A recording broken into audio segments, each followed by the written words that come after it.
Hello mga ka-girlmates! Ayan, ngayon may panibago tayong video at ang video na to ay para pa rin sa inyo at para sa lahat. Ayan nga no mga ka-girlmates, no, alam ko na blessed kayo sa huling video na ginawa ko, di ba? Na mahal talaga tayo ng Diyos, no?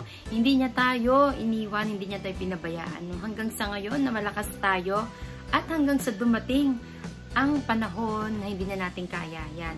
Nananatili ang Diyos sa atin, no? Nananatili ang kanyang pangako para sa atin. Kung yan ay panghahawakan mo, amen, no? Kung sasampalatayanan mo yung mga sinasabi ng Diyos sa kanyang banal na salita. Yan dito sa Bible. Kaya yan no mga ka-girlmates, no? Pero ngayon, syempre may panibago na naman tayo, no? Panibago na naman, no? Mapagpapala ang ating buhay, no? At salitang mapagkakatiwalaan. Yan, may panibago na naman kayong maririnig. Alam niyo mga ka-girlmates, ano? Yung mga inilalagay ko rito ng mga Bible verse sa aking YouTube, no? Sa aking video, sa YouTube channel ko. Ayan, yan yung mga Bible na pinanghahawakan ko. Mga Bible na pinagkakatiwalaan. Bible verse na pinagkakatiwalaan ko. Ayan, no? Bible verse na ina-apply ko sa buhay ko. Pinagkakatiwalaan ko talaga. Kasi diyan lumalakas yung loob ko. Sumasampalataya ako sa mga nababasa ko. Ayan. Kaya naman ngayon, no, mga ka-girlmates, meron akong ipaparinig sa inyo na magandang balita. Pero bago ko muna sa inyo iparinig, bago ko basahin, ikikwento ko muna sa inyo paano nagsimula, bakit ko to pinagkatiwalaan, paano ko sinampalatayanan, no? Paano ako sumampalataya sa nabasa kong ito. Ayan, no? Unang-una syempre, no, sa mga hindi pa nakakaalam, sa mga bago pa lang dito, no, sa makapanood ng video ko, ako nga ay nagkaroon ng sakit. Yan, no, nagka-GERD ako, no, sakit po yun sa sigmura. At yung GERD ko na yun ay, para sa akin, malala siya. Kasi, nakakaranas ako ng anxiety attack, panic attack, ayan, no, sobra po. Tapos, yung mga sintomas ng GERD, nandun yung acid reflux, heartburn, yung nahihirapan huminga, nagpapalpitate, ayan, mahina ang katawan, ayan, basta napakadami, tas ang gulo ng isip. Yan po yung naramdaman ko.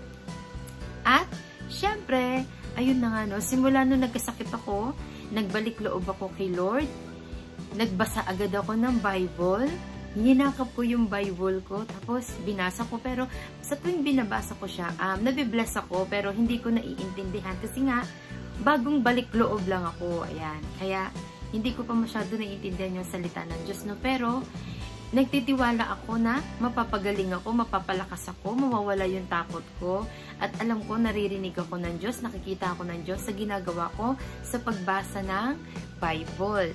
Kaya yun, no, mga ka-girlmates, at ito na nga, sasabihin ko na nga sa inyo, yan, no, kasi ngayon na nga, dahil halos lahat, natakot na ako, wala na akong tiwala din sa mga tao, ayan, no,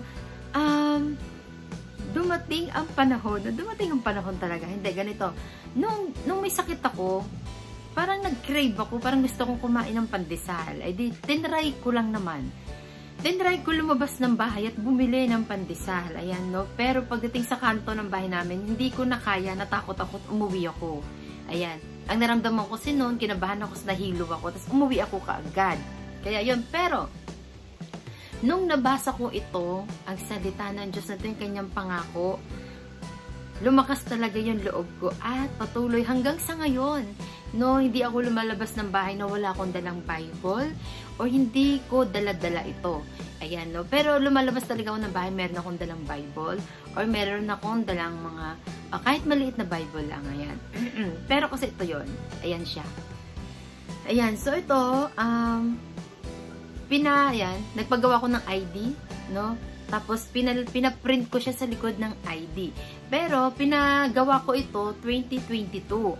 Pero, itong Bible verse, nabasa ko ito, nung may sakit pa ako, nung kasagsagan pa ng GERD ko, no? Mga 2017, mga 2018, ganyan, doon ko siya nabasa. Pero, dahil nga, no, syempre, magtatrabaho na ako, gusto ko maging malakas yung loob ko, kaya kasi medyo kinakabahan pa ako pag first time, ayan, no, medyo natatakot lumabas ng bahay, ayan, no. Kaya, ang ginawa ko ay, ipinalagay ko siya dito. Ayan, no? Pero 2022 na ito, ha. Ayan, pero babasahin ko na kung ano ito. Yan. Handa na ninyo ang inyong pansulat, ang inyong pandinig. Ayan, no? Kung gusto ninyo, isulat ninyo, tapos balik-balikan ninyo. Ayan. Tapos, sabi nga dito, yun na. Kay Josue, ayun, no? Josue 1 verse 9. Ayan. Tandaan mo ang bilin ko, magpakatatag ka, at lakasan mo ang iyong loob. Huwag kang matatakot o mawawalan ng pag-asa, sapagkat akong si Yahweh na iyong Diyos ay kasama mo saan ka man magpunta. Amen, no? Ayan mga ka-girdmates, na sobrang sarap sa pakiramdam, no? Yung itong salita nito, sinasabi to ng ating Diyos, sinasabi to ni Yahweh kay Josue. Ayan, no, kay Josue. Pero kung babasahin natin siya sa ating panahon ngayon, at sasampalataya ka, no? Na itong salita na to ngayon sa panahon natin ay sinasabi na ito ng Diyos sa atin, no? Pero kung sa mga Bible study, ayan, basahin ninyo ng buo, napakaganda. Malalaman ninyo kung bakit sinabi ito ng Diyos kay Josue. Ayan, no? Kasi si Josue, nung nawala na si Moises, ang naging tagapanguna ng mga Israelita ay si Josue. Ayan, na si Josue ang pumalit para manguna sa mga Israelita. Ayan, kasi namatay na si Moises, kaya yun, no? Kaya kung babasahin ninyo lahat, maganda. Pero ito, kung kukuhaan na ninyo ng aral at sasampalatayanan ninyo itong isang Bible verse na ito, ayan, napaka makapangyarihan talaga. Ang ganda ng naidulot nito sa akin, mga ka-girdmates, kasi naging malakas ang loob ko. Ayan, no? Kahit saan ako pumunta, laging naririnig ko sa isip ko yung sinasabi ni God, sinasabi ng ating Panginoong Jesus, na huwag ako matakot, hindi ako nag-iisa, kasama ko siya. Ayan, no? Alam mo yun, nung panahon na yun, tagalagang takot ako dahil sa sakit ko. Ayan, no? Pero hanggang ngayon, ito yung nagpapalakas ng loob ko. Ayan, no? Ang salita ng Diyos.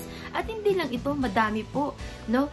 Pag meron, kasi pag nagbabasa ako ng Bible, yan, nilalagyan ko, hina-highlights ko, gumagamit ako ng highlighter, or naglalagyan ako ng line, binibilugan ko, ayan, no?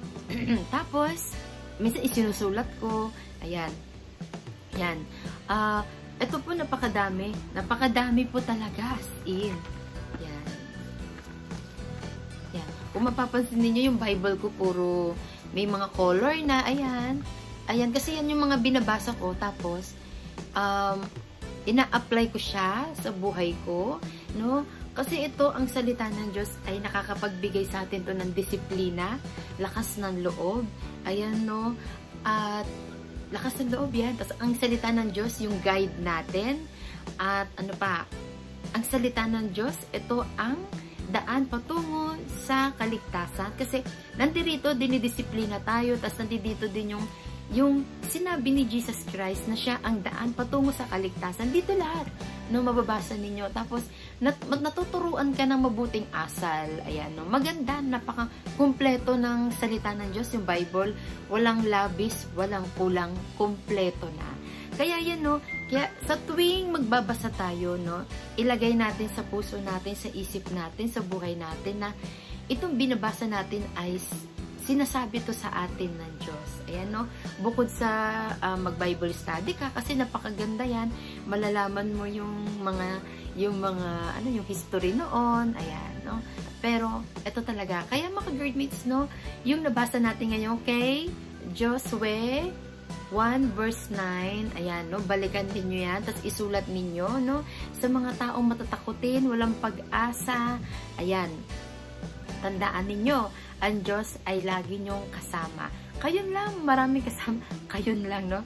Sorry, nabubulol ako, no? Kaya yun lang, mga ka-girdmates, no? Maraming salamat.